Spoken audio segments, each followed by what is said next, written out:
ಸ್ನೇಹಿತರೆ, ಇವತ್ತು current ಅಫೇರ್ಸ್ನಲ್ಲಿ SIR ಬಗ್ಗೆ ತಿಳ್ಕೊಳ್ಳೋಣ. ಕರ್ನಾಟಕದಲ್ಲಿ ಸದ್ಯ ಪ್ರಚಲಿತ ಘಟನೆಗಳಲ್ಲಿರುವಂಥದ್ದು SIR ಅಂದರೆ ಸ್ಪೆಷಲ್ ಇಂಟೆನ್ಸಿವ್ ರಿವಿಷನ್, ಅಂದರೆ ವಿಶೇಷ ತೀವ್ರ ಪರಿಷ್ಕರಣೆ ಅಂತ ಅರ್ಥ. SIR ಎಂಬುದು ಭಾರತೀಯ ಚುನಾವಣಾ ಆಯೋಗ ನಡೆಸುವ ಸಮಗ್ರ ಮನೆ ತೆರಳಿ ನಡೆಸುವ ಅಭಿಯಾನ. ಮತದಾರ ಪಟ್ಟಿಯಿಂದ ನಕಲಿ ಮೃತ ಅನರ್ಹ ಹೆಸರನ್ನು ಶಾಶ್ವತ ತೆಗೆದುಹಾಕುವುದು ಮತ್ತು ಯಾವುದೇ ಅರ್ಹ ನಾಗರಿಕರು ಮತದಾನ ಪಟ್ಟಿಯಿಂದ ಹೊರಗುಳಿಯದಂತೆ ನೋಡಿಕೊಳ್ಳುವುದು ಇದರ ಪ್ರಾಥಮಿಕ ಗುರಿಯಾಗಿದೆ. SIRನಿಂದಾಗುವ ಲಾಭಗಳು: ನಿಖರವಾದ ಮತದಾರರ ಪಟ್ಟಿ ರಚನೆ, ಪ್ರಜಾಸತ್ತಾತ್ಮಕ ಸಮಗ್ರತೆಗೆ ನಾಂದಿ.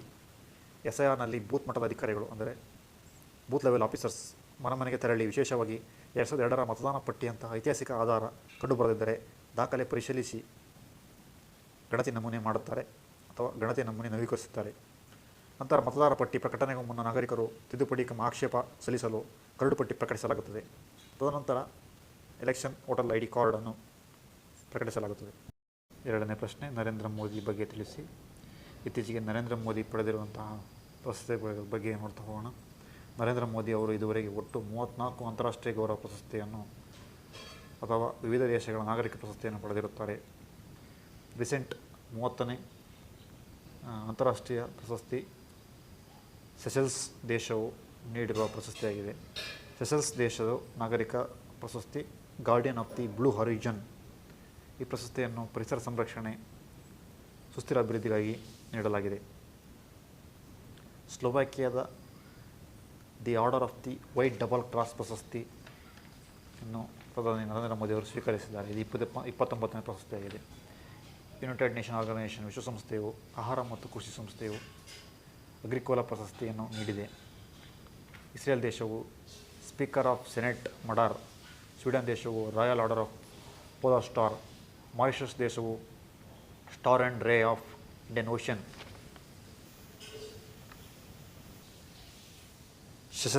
ಸೆಷಲ್ಸ್ ದೇಶದ ರಾಜಧಾನಿ ವಿಕ್ಟೋರಿಯಾ. ಅಧ್ಯಕ್ಷ ಪ್ಯಾಟ್ರಿಕ್ ಹರ್ಮಿನೈ.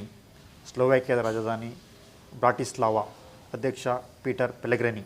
ಇನ್ನು ನೋಡಿದಂತೆ ನರೇಂದ್ರ ಮೋದಿ ಬಗ್ಗೆ ಮಾತಾಡ್ತಾ ಹೋದರೆ, ನರೇಂದ್ರ ಮೋದಿ ಅವರು ಭಾರತದ ದೀರ್ಘಾವಧಿ ಪ್ರಧಾನಿ ಎಂಬ ಪಟ್ಟಕ್ಕೆ ಪಾತ್ರರಾಗಿದ್ದಾರೆ. ಮೊದಲು ಜವಾಹರ್ಲಾಲ್ ನೆಹರು ಅವರು ಹೆಸರಿದ್ದ ದಾಖಲೆಯನ್ನು ಮುರಿದಿದ್ದಾರೆ. ಜವಾಹರ್ಲಾಲ್ ನೆಹರು ಅವರು 4398 ದಿನಗಳ ಕಾಲ ಪ್ರಧಾನಿಯಾಗಿ ತಮ್ಮ ಕಾರ್ಯವನ್ನು ನಿರ್ವಹಿಸಿದ್ದರು. ಆದರೆ ಈ ದಾಖಲೆಯನ್ನು ನರೇಂದ್ರ ಮೋದಿಯವರು 4399 ದಿನಗಳು ಮಾಡಿ ದಾಖಲೆ ಮುರಿದಿದ್ದಾರೆ. ಜವಾಹರ್ಲಾಲ್ ನೆಹರು ಅವರು 1952ರಿಂದ 64ರವರೆಗೆ ಪ್ರಧಾನಿ ಆಗಿದ್ದರು. ಮೂರನೇ ಪ್ರಶ್ನೆ, ರಾಜ್ಯ ಮಂತ್ರಿಮಂಡಲ. ಸದ್ಯ ಮಂತ್ರಿಮಂಡಲವು ಪುನರಚನೆಗೊಂಡಿದ್ದು, ಸಿದ್ದರಾಮಯ್ಯ ಸ್ಥಾನ ತೆರವುಗೊಳಿಸಿ ಈಗ CM ಆಗಿ DK ಶಿವಕುಮಾರ್ ಆಗಿದ್ದು, ಇವರು ಮಂತ್ರಿಮಂಡಲವನ್ನು ಪುನರಚನೆ ಮಾಡಿದ್ದಾರೆ. CM DK Shivakumar. CM DK Shivakumar, DCM G Parameshwar, ಗೃಹ ITBT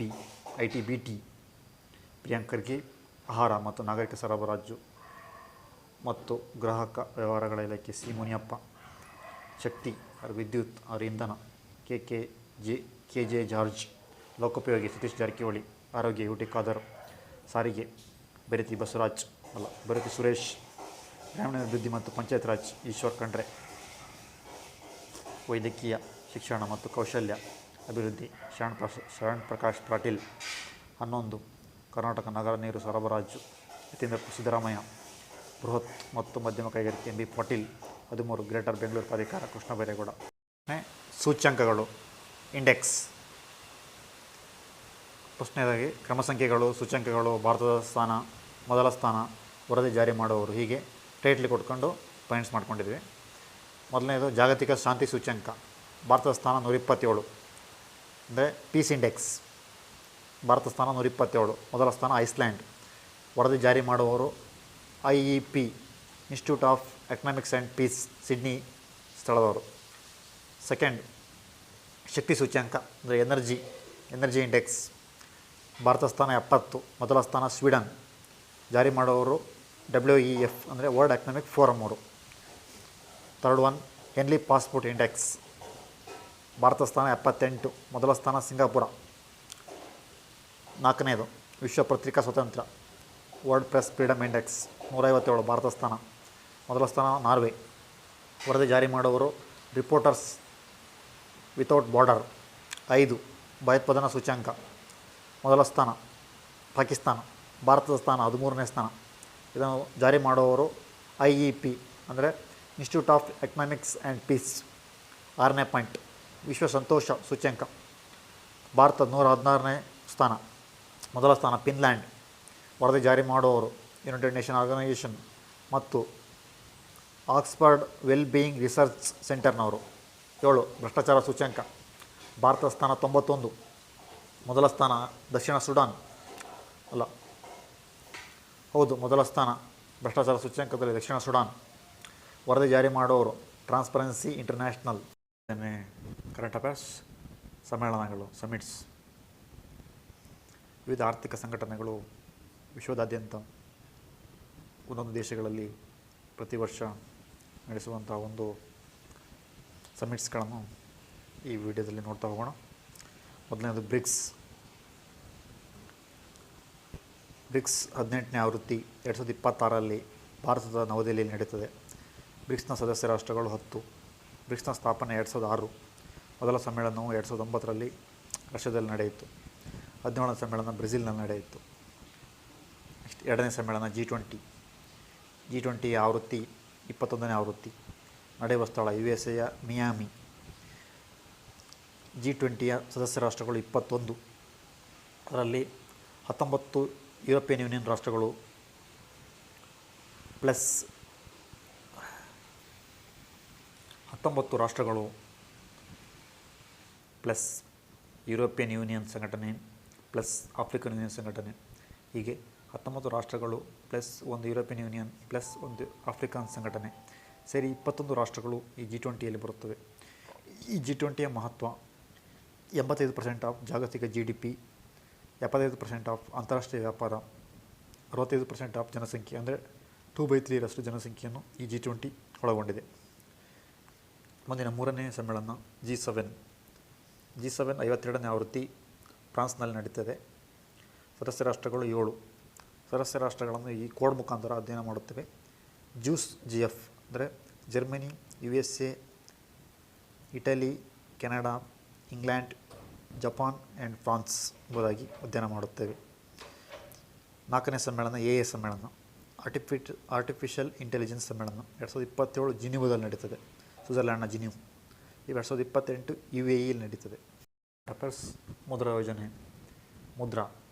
Mudra full form micro units development and refinance agency.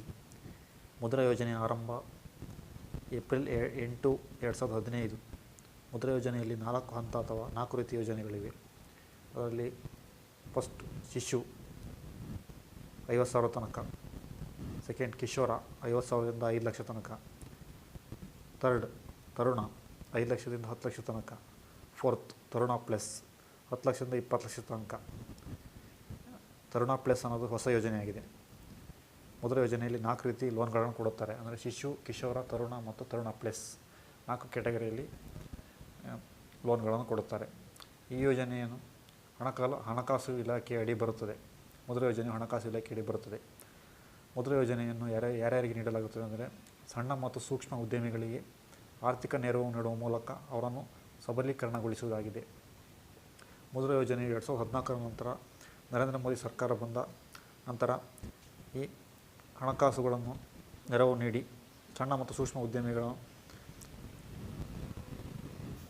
ಸೂಕ್ಷ್ಮ ಉದ್ಯಮಿಗಳಿಗೆ ಆರ್ಥಿಕ ನೆರವು ನೀಡುವುದಾಗಿದೆ. ಇದರ ಮೂಲಕ ಮೇಕ್ ಇನ್ ಇಂಡಿಯಾ ಹಾಗೂ ಭಾರತವನ್ನು ಉತ್ತಮ ಆರ್ಥಿಕ ಪಥದತ್ತ ಕೊಂಡೊಯ್ಯುವುದಾಗಿದೆ. Current affairs. ಕೇಂದ್ರ ಸಾರ್ವಜನಿಕ ವಲಯದ ಉದ್ಯಮಗಳು, ಪಬ್ಲಿಕ್ ಸೆಕ್ಟರ್ಸ್. ಮಿನಿರತ್ನ, ನವರತ್ನ ಮತ್ತು ಮಹಾರತ್ನಗಳೆಂಬ 3 ರೀತಿ ವಿಭಾಗಿಸಲಾಗಿದೆ. ಮಿನಿರತ್ನ ಪಡೆಯಲು ಅರ್ಹತೆ 300 ಕೋಟಿಯಿಂದ 500 ಕೋಟಿ ವ್ಯವಹಾರ ನಡೆಸುತ್ತಿರಬೇಕು. ಮಿನಿರತ್ನದಲ್ಲಿ ಕ್ಯಾಟಗರಿ 1 ಮತ್ತು ಕ್ಯಾಟಗರಿ 2 ಎಂಬ 2 ವಿಭಾಗಗಳಾಗಿ ವಿಂಗಡಿಸಲಾಗಿದೆ. ಪ್ರಸ್ತುತ 74 ಮಿನಿರತ್ನಗಳಿವೆ. ನವರತ್ನ ಎಂಬ ಕ್ಯಾಟಗರಿಯಲ್ಲಿ ಬರಲು ಅರ್ಹತೆ 1,000 ಕೋಟಿ ವ್ಯವಹಾರಗಳನ್ನು ನಡೆಸುತ್ತಿರಬೇಕು ಮತ್ತು ಈ 1,000 ಕೋಟಿಗಳಲ್ಲಿ 15% ಲಾಭ ನಡೆಸುತ್ತಿರುವಂತಹ ಒಂದು ಕಂಪನಿ ಆಗಿರಬೇಕು. ಪ್ರಸ್ತುತ ಭಾರತದಲ್ಲಿ 29 ನವರತ್ನಗಳಿವೆ. ಅದರಲ್ಲಿ 29ನೇ ನವರತ್ನ 20ನೇ ನವರತ್ನ ಗಾರ್ಡನ್ ರಿಸರ್ಚ್ ಶಿಪ್ಯಾರ್ಡ್ ಇಂಜಿನಿಯರ್ಸ್.